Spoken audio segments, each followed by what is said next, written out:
If you've never been on one of Harbor WildWatch's salmon tours, you definitely should put it on your calendar.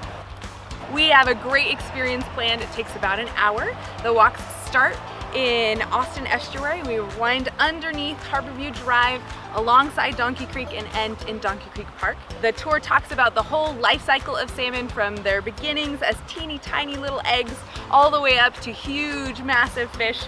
And if you come, our walks are timed to when the salmon are actually returning. So there's a very good chance that we will see salmon returning to spawn and complete their life cycle. We talk about the impacts that salmon have on us as humans and ways that we can help them on their journey. We also talk about some of the threats and ways that humans have been not quite so kind to salmon along the way.